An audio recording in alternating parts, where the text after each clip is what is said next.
तूच हवी मला भाग 5. रामच्या घरी. अगं आत्या, तू तू कधी आली? राम, सरप्राईज. मागून वृंदा ओरडली. तर मंडळी, ही आहे विना, म्हणजे रामची आत्या, आणि ही वृंदा आत्याची मुलगी. ही म्हणजे ना रामला पसंत करते. अरे वृंदा, तू पण अचानक कसा काय आलात तुम्ही? राम, अरे एडोबा दादाने बोलावलं. तुझ्या बिझनेसच्या सक्सेसमुळे मुळे पार्टी देणार आहे तो, आणि त्याच वेळी एक सरप्राईज सुद्धा आहे तुझ्यासाठी. अच्छा, असं आहे तर. पण बाबा आले केव्हा? ते तर सिंगापूरला होते ना, आणि त्यांनी मला कळवलं सुद्धा नाही. कसं काय? राम, अरे तुझा बाबा अजून तिथेच आहे. उद्या येत आहे तो. ओ हो. Ram, by the way Ram, ही कोण आहे? वृंदा म्हणाली, ही आहे माझी राणी, माझी बेस्टी, माझी आणि आमच्या सर्वांची लाडकी सायली. मागून मुग्धा बोलली, होय का? वृंदा कसं तरी चेहरा करून सायलीकडे पाहत बोलली, आणि हो, दादाची सेक्रेटरी कम मैत्रीसुद्धा वृंदा. मुग्धा आणि जरा तिची खेचत बोलली. आता तर वृंदाचा चेहरा पाहण्यासारखाच झाला होता. ती तर सायलीला खाऊ की गिळू या आविर्भावात बघत होती. हं, काय तर म्हणे सर्वांना आवडते ही. चष्मीश कुठली आहे तर काळीच ना. ना माझ्या इतकी सुंदर आहे, ना माझ्या इतकी परफेक्ट. 2 दिवस 2च दिवसात तुझा पत्ता कट कसा करते तेही बघ. सायली आली मोठी शहाणी. कुठे मी आणि कुठेही माझ्या रामला फक्त मीच शोभते. या वृंदेचं आपलं मनात सुरू होतं की आपले छोटे रेयांश आणि मुग्धा सोबत दंगा करता करता वृंदाला टक्कर दिली. आता पुढे काय झालं ते तुम्हाला सांगायला नको, तरी सांगतो. पडली वृंदा धाडकन. आता काय चिडली मॅडम जाम. ए रेड्या, गाढवा, काय अक्कल रे तुला? झालास की आता गाढव? लहान आहेस का काय आता? पडले ना मी. सॉरी तर बोलणार नाही तू? हात देऊन उचल तरी. वृंदा रागारागात बोलली. आतापर्यंत मी सॉरी बोलणार होतो आणि तुला उचलणार पण होतो, पण तुझे अमृताहूनही गोड शब्द काय कानावर पडले ना वृंदा राणी, असं वाटतं तू असंच ओरडावं आणि मी इथून जावं. सो बाय हा. पण तशीच मला काय. रियाज तसाच फुटफुटला आणि गेला. बाय माय फूट. याला तर मी नंतर बघून घेईन. राम, राम प्लीज हेल्प करताय का? वृंदा रामला बोलवत होती, पण त्याचं लक्ष दुसरीकडेच होतं. शेवटी मनापासून यांचा खेळ पाहत असलेली सायली वृंदाकडे आली. सायलीने हात दिला तर हिची नाटक सुरू झाली. रामला बोलावलं मी, तुला नाही. अगं, पण ते बिझी आहेत. सो मी आहे ना. सायली अजूनही हसतच बोलत होती. ए, तुला एकदा सांगितलं ना, कळत नाही का गं? सरळ सरळ बोलले मी की मी रामला बोलवते मदतीला, तुला नाही. एवढं साधं कळत नाही? मला तुझी मदत नको ते. जाऊन रामला बोलाव. आणखी एक, तू मला अजिबात आवडली नाही. काय माहिती या लोकांना काय म्हणून आवडली ते. जा आता. अगं, तुला माझी मदत नकोय तर सरळ सांग ना. एवढी काय लावाड लावायची त्यात? आणि राहिली तुला मी आवडायचं तर मला काही प्रॉब्लेम नाही. गरजेचं नसतं आपण एक प्रत्येकाला आवडावे. एडी, थांब, मी रामला पाठवते. राम, ते वृंदा तुम्हाला बोलावते. तिला तुमची गरज आहे. सो जरा तुम्ही जाताय का? हो, आलोच मी. राम म्हणाला, हां ठीक आहे, पण निघते मी. ओके, थांबा, तुम्ही कुठे निघताय?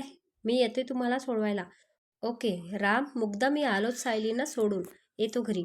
आजीला सांग. अरे पण सायली, तू अशी कशी चालली आहे? आत्या आणि वृंदा आल्या म्हणून आपल्याला सरळ भेटता पण आले नाही. एक तर हा दादा तुला सुट्टी देत नाही, त्यात तू पण कधी वेळ काढून येत नाही. जा, मला तुझ्याशी बोलायचेच नाही. मी रुसले. जा तू जा. ए वेडाबाई, असं काही नाही ग. घरी पाहुणे आहेत त्यामुळं. तू बिझी असतील म्हणून मी तुला डिस्टर्ब नको म्हणून नाही बोलले ग. बरं, मी थांबतो. हां, फक्त अर्धा तास. हां, घरी पण जायचंय ना. आता तरी रुसवा गेला माझ्या राणीचा. हो, मुग्धासुद्धा हसून बोलली. इतका वेळ त्यांना पाहत असलेला राम तिच्याकडे पाहून बोलला, आम्हाला असं कधी मनवणार काय माहिती मनात ही बिचारी. राम याची दंगामस्ती अशीच चालू होती. तोवर राम आणि रियांश, हे गर्ल्स, आम्ही पण जॉईन होऊ का तुम्हाला? कशाला, तुमचं काय काम आहे पोरीतमध्ये? सायली थोडी रागात पण मिश्किल हसत बोलली. राम आणि रियांशचा पडलेला चेहरा पाहून दोघेही एकमेकांकडे हसत बघू लागल्या. आणि मग सायली, मी काय म्हणतोय, असू दे बिचारी, घेऊयात त्यांना पण. दोघे खुश होतात. राम तर भलताच खुश दिसत होता. यांची मजा अशी सुरू होती. पण या सगळ्यात ते वृंदाला तर विसरूनच गेले होते. इकडे वृंदा तर रामवर भलतीच चिडली होती.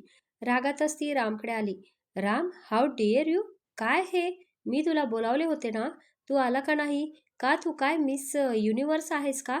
की तुला बोलावलं आणि दादाने यायचं?" रियाज तिची उडवत बोलला.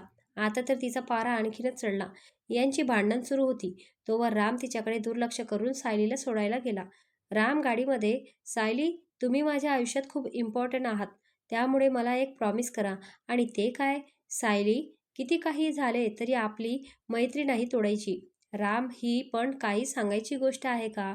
तुम्ही तोड बोललात तरी नाही तोडणार मी मैत्री, ओके? बस की आणि काय पाहिजे?" दुसऱ्या दिवशी रामच्या ऑफिसमध्ये वृंदा मॅडम आज रामसोबत ऑफिसमध्ये आल्या होत्या. ती सगळे के बारीक लक्ष ठेवून होती.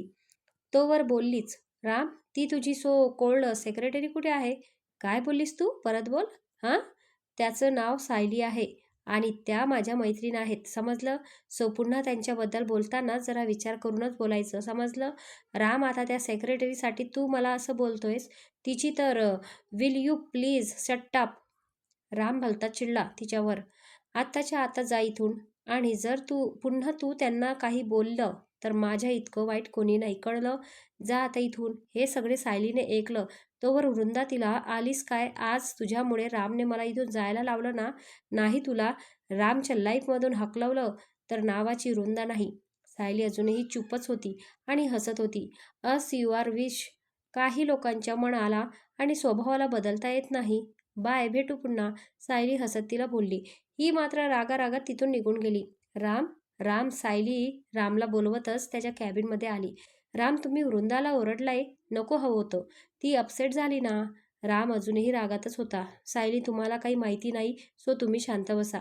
तुम्हाला माहिती आहे ती तुम्हाला काय बोलली? तिची हिंमतच कशी झाली माझ्यासमोर तुम्हाला काही बोलायची? ती ओळखतेच किती तुम्हाला."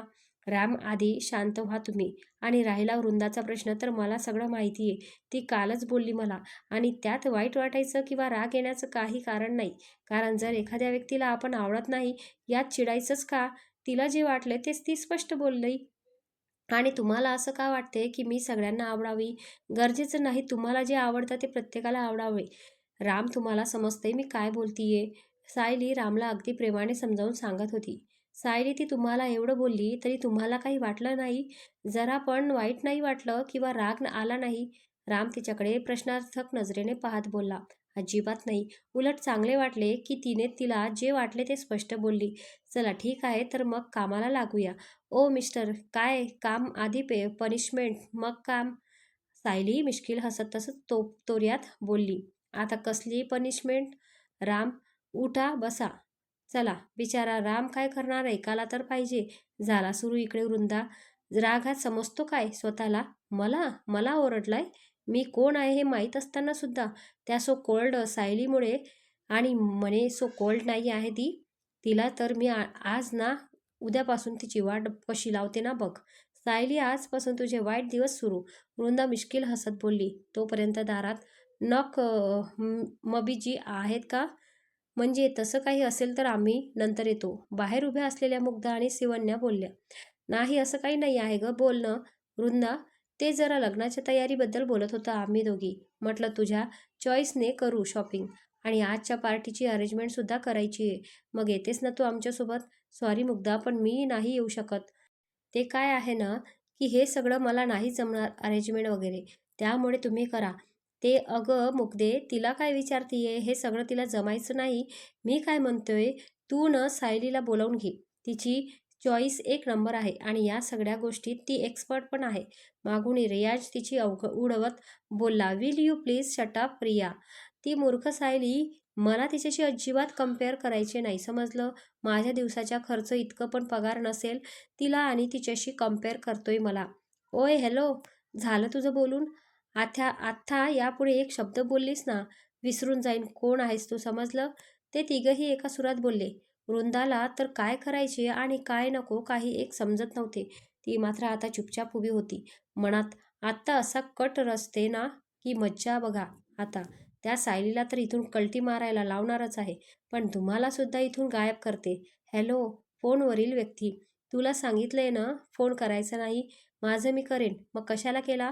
"वृंदा, काम झाले की नाही अजून?" फोनवरील व्यक्ती, "आज आलोय मी इथे. थोडा टाईम तर लागेल ना, पण काम नीट आणि व्यवस्थित झालं पाहिजे, तरच आपला प्लॅन सक्सेस होईल."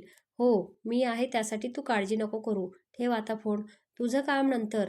आधी त्या सायलीची वाट चालवायची आहे मला. वृंदा मनात बोलली. ऑफिसमध्ये राम, सायली, अहो माझी फाईल रेडी आहे का? कोणती?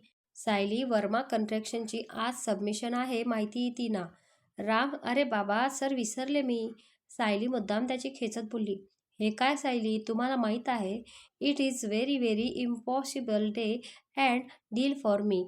How dead cooled you like A. Sorry sir, तुम्ही ओरडू नका प्लीज. ओरडू नका, काय ओरडू नका? एवढं नाही समजत तुम्हाला? ओरडू नको तर काय आरती ओवाळू आता तुमची? आहा, डोक्याला हात लावून राम चेअरवर बसला.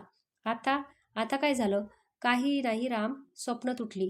शांत बसा आता. रामला इतक्या टेन्शनमध्ये बघून सायलीला त्याची दया आली. बस सायली बस, बस झाल्या आता. यांना असं पाहवत नाही. ही घ्या फाईल. सायली रामला फाईल देत बोलली. कसली फाईल? पेटवा ती. राम चिडतच पण टेन्शनमध्ये बोलला. सायली, राम आधी बघा तरी. एक तर तुम्ही इतके चिडताय माझ्यावर, तरी मी तुम्हाला बोलत आहे. आणि आता असं बघा नाही तर बघा. बसा, मी चाललो.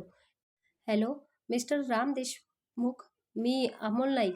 कॉंग्रॅच्युलेशन. वर्मा कन्स्ट्रक्शनचं काम फक्त तुमच्या कंपनीला मिळाले. Well done mister Ram. खूप छान आहे. इमॅजिनेशन तुमची. होप सो कामही तसेच असेल. Phone cut. राम ती फाईल बघतो तर त्या वर्मा कन्स्ट्रक्शनच्या फाईलच्या झेरॉक्स कॉपी असतात. ओ सीट, मी उगाच सायलीला ओरडलो. कार्तिक, तू सायलीला पाहिले का? नाही, पण अर्धा तासांपूर्वी पाहिले होतं. कार्तिक कुठे? राम म्हणाला. तुम्हाला फाईल देताना. Are you out of your mind? चेष्टा कधी करावी कधी नाही. काही कळत काय तुला? मी इथं सिरियस आहे आणि तुला चेष्टा सुचतंय? Okay okay chill. ती घरी गेलीये. कार्तिक, गाढवा, मग आधी सांगितले असते तर काय मेला असतास? चिल ना भाऊ, काय झालंय ते तरी सांग. नंतर सांगतो, आता काम आहे, बाय. राम, तुला सांगत होतो राग नाही करायचा, राग नाही करायचा. पण इथे ऐकायचे कोणाला आहे? त्या चेष्टा करत होत्या एवढं नाही कळलं? तुझं ना काही होऊ शकत नाही, शपथ. सायली नाराज असतील खूप. मी आता त्यांना कसं म्हणू? काही एक कळत नाहीये. थोड्या वेळानंतर सायलीच्या घरी. अरे राम बाळ, ये ये. आज अचानक कसं काय येणं केलं? सायलीवर आहे, बोलवते थांब. सायलीची आई. अहो काकू, मला त्यांना नाही तुम्हाला भेटायचे होते. खूप दिवस झाले तुमच्या हाताचं काही खाल्लं नाही म्हणून म्हटलं जाऊन येऊ. खरं तर त्यांना भेटायला होतं सायलीला, म्हणून ही नाटकं. काकू तुम्ही बनवा, तोपर्यंत मी सायलीला भेटून येतो. हो हो. सायलीच्या रूममध्ये. I I am sorry Sayali. मला आधी शांत डोकं ठेवून तुम्हाला विचारायचं हवं होतं. मग चिडता येणं ठीक होतं. माफ करा. मला या माणसाशी बोलायचंच नाहीये. सायली सांग ना यांना. सायली स्वतःलाच ओरडली. ज्या माणसाला त्याचा राग महत्त्वाचा वाटतो त्याला त्याच्या रागासोबतच जग म्हणावं. आमची काय गरज आहे? सायली, अहो माझं ऐका तरी. तुम्ही ऐकलं माझं, मग मी ऐकावं अशी अपेक्षा मुळात तुम्हीच ठेवू नका. का वाईट वाटत आहे आता? हो, पण कसं वाटतं जेव्हा आपला माणूस आपल्यावर विश्वास न ठेवता चिडतो? वाईट वाटतं ना? किती त्रास होतो? होतो ना? पण मला तुमच्यासारखं चिडता येत नाही. मला माणसं महत्त्वाचे आहेत. राग नाही. मला फक्त तुम्हाला जाणीव करून द्यायची होती की कसं वाटतं. पुन्हा गोष्ट जाणवून घेतल्याशिवाय चिडणार काय? जर चिडलाच तर मग माझा राग बघाल, समजलं? म्हणजे तुम्ही मला माफ केलं? हो. चला आता गिडायला. आई बोलवतीये. हो हो. रामचा तर आनंद गगनात मावेनासा झालाच.